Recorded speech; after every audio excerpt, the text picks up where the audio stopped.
ഇന്ന് വന്നിട്ടുള്ളത് ഒരു അച്ചാറിൻ്റെ റെസിപ്പി ആയിട്ടാണ്. ഇരുമ്പമ്പുളി അച്ചാറാണ് കേട്ടോ നമ്മളിന്ന് ഉണ്ടാക്കുന്നത്. ഇതിന് വേറെ എന്ത് പേരാണ് പറയാമെന്ന് എനിക്കറിയില്ല. നമ്മളിവിടെ ഇരുമ്പമ്പുളി എന്നാണ് കേട്ടോ പറയുന്നത്. നമ്മളെ വീട്ടിൽ ഒരുപാടുണ്ട്. അപ്പോൾ നമ്മൾ കുറച്ചെടുത്തിട്ട് പറിച്ചിട്ട് നമുക്ക് അച്ചാർ ഉണ്ടാക്കാം. അപ്പോൾ അതിനായിട്ടൊരു പാൻ എടുത്തിട്ട് അതിലേക്ക് 1 ടേബിൾ സ്പൂൺ വെളിച്ചെണ്ണയിലോട്ട് 1/2 ടീസ്പൂൺ കടുകും ഉലുവയിട്ടിട്ട് പൊട്ടിക്കുക. ഇനി ഇതിലേക്ക് ഒരു 4-5 അല്ലി വെളുത്തുള്ളി അരിഞ്ഞതും കുറച്ച് ഇഞ്ചി അരിഞ്ഞതും കറിവേപ്പില ഇട്ടിട്ട് നന്നായിട്ടൊന്ന് മൂപ്പിച്ചെടുക്കുക. ഇനി ഇതിലേക്ക് ഒരു പച്ചമുളക് കൂടിയും ചേർത്തിട്ട് ഒന്നുകൂടി ഒന്ന് നന്നായിട്ട് മൂപ്പിച്ചെടുക്കാം. ഇനി ഇതിലേക്ക് കഴുകി വൃത്തിയാക്കി കട്ട് ചെയ്ത് വെച്ചിട്ടുള്ള ഇരുമ്പമ്പുളി ചേർത്ത് കൊടുക്കുക കേട്ടോ. ഞാൻ കുറച്ചേ എടുത്തിട്ടുള്ളൂ, ഒരു 1/2 കപ്പൊക്കെ എടുത്തിട്ടുള്ളൂ കേട്ടോ. എന്നിട്ട് നന്നായിട്ടൊന്ന് വാട്ടിയെടുക്കുക. ഇനി നമുക്ക് ഇതിലേക്ക് പൊടികളൊക്കെ ആഡ് ചെയ്ത് കൊടുക്കാം. 1/2 ടീസ്പൂൺ മഞ്ഞൾപ്പൊടിയും 1 ടേബിൾ സ്പൂൺ മുളക് പൊടിയും ചേർത്തിട്ടുണ്ട്.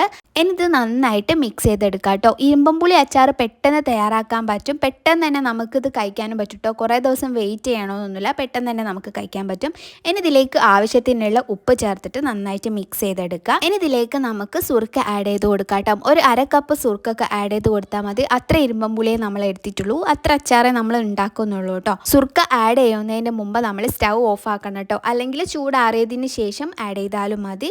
എന്നിട്ട് നന്നായിട്ട് മിക്സ് ചെയ്തെടുക്കുക. പിന്നെ ഒരു മധുരത്തിനായിട്ട് ഞാൻ 1 ടേബിൾ സ്പൂൺ പഞ്ചസാരയും കൂടിയും ചേർക്കുന്നുണ്ട് കേട്ടോ.